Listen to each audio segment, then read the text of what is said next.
The Nigerian educational system is what we call the 6334 educational system. It was designed by the nation, and every young person, every productive person, everybody is supposed to go through this system. It's called the 633 system.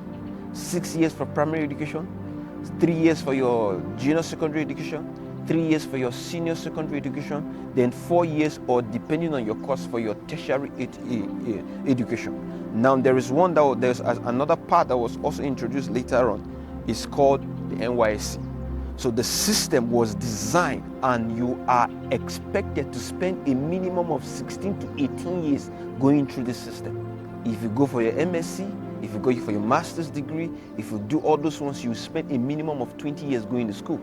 Now, the system was designed having certain expectations, certain things it was supposed to be delivered to the persons that went through the system.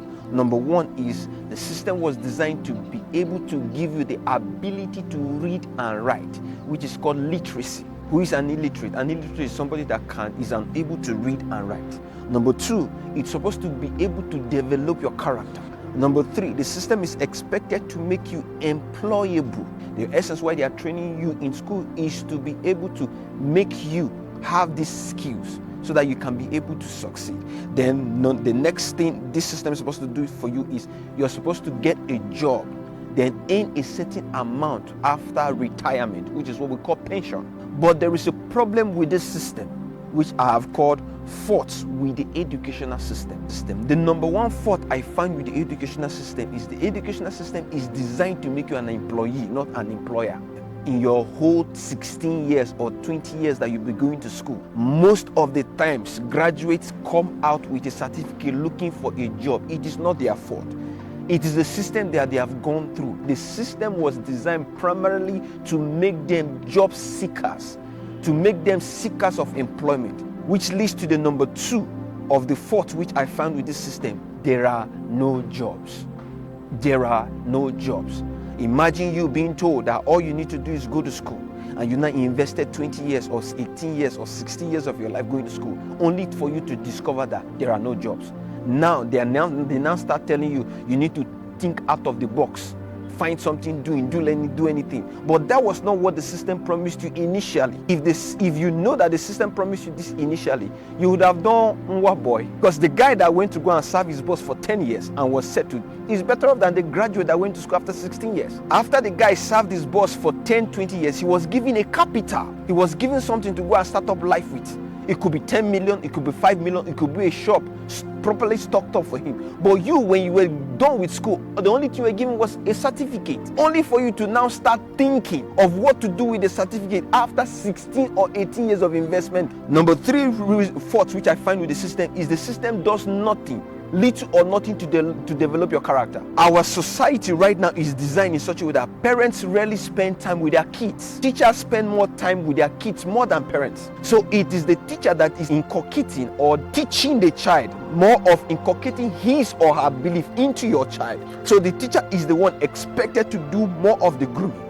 But at the critical point of a child's life, which is the secondary or the university stage, I hate to be the bearer of bad news, but the university system doesn't do much in developing your character. The lecturer doesn't care whether you come to class or don't come to class. As a matter of fact, some of them tell you A belongs to God, B belongs to them, C belongs to you. So whether you do well or not, the guy has made it a point of duty for him to victimize you. He's being vindictive. So he doesn't care whether you come to class or not. Most people doing well after the university system is the people that have taken out time to develop themselves personally. It's called self-development. We'll get into that later on. You have to learn the ability to upgrade yourself. I made an analogy one time. There's a guy called Bill Gates. He designed a software many years ago called Windows.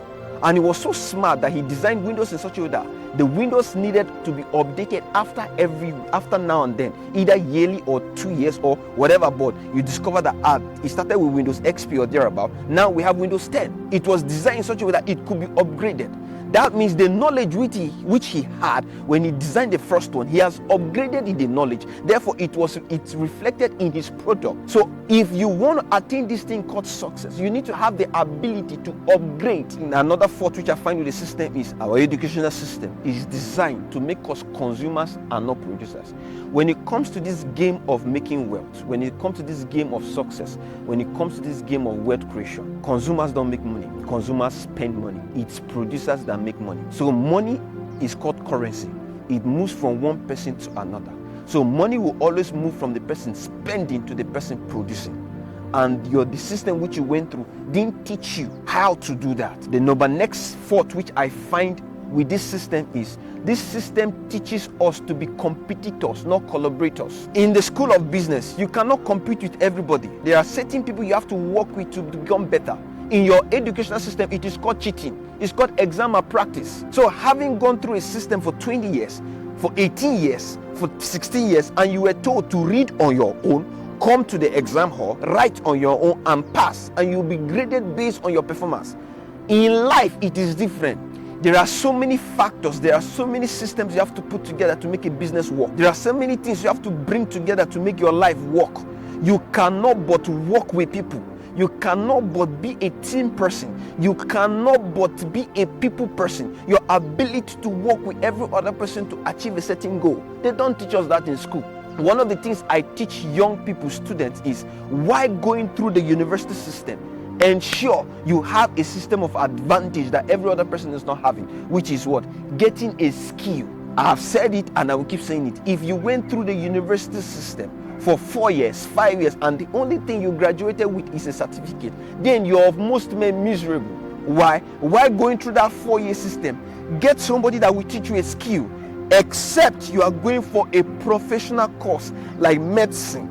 Even law, if you're going for a professional course like law or accounting, you should get a skill. And for everything you study, there's a business aspect of that thing. When it comes to wealth creation, when it comes to being successful, you cannot do it alone. As a matter of fact, if you don't have a system that works successfully without you, your system is not yet a working system.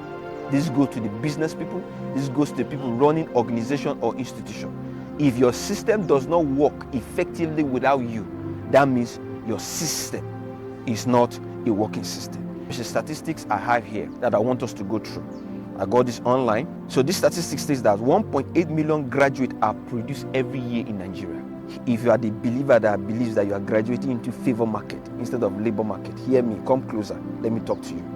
If you don't have something different that will distinguish you and make your reality favor market instead of labor market, you will only talk. Your confession will amount to nothing. And if you are listening to me and you are a graduate of a public school, let me ask you this question and think about it.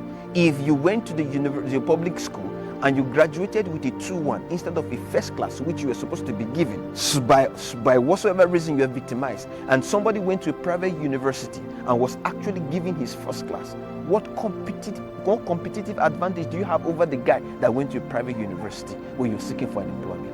That's problem number one. That's when you even have the employment to apply for. It is your personal development, self-development that you've gone through for years that will now make you an exception. Next statistics is 65% of employed people in Nigeria are poor due to underemployment. Besides unemployment, there is something that is also equivalent as unemployment. It's called underemployment.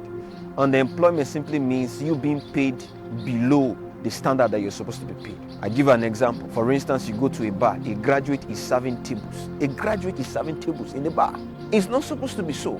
That guy is underemployed. To attain success, to become successful, to become wealthy, to leave that realm of being broke, which you are, to the next one, you need to have a skill, which I term number one and very important.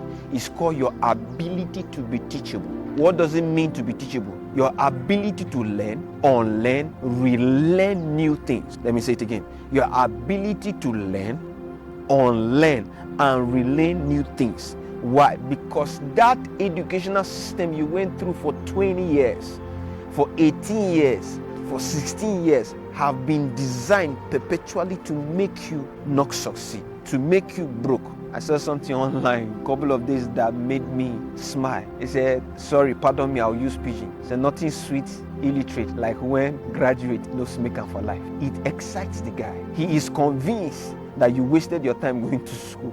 Why? Because he has a result and you don't have it. And there is something, I can't really tell, but there is something that classroom does to the way we think. There's something.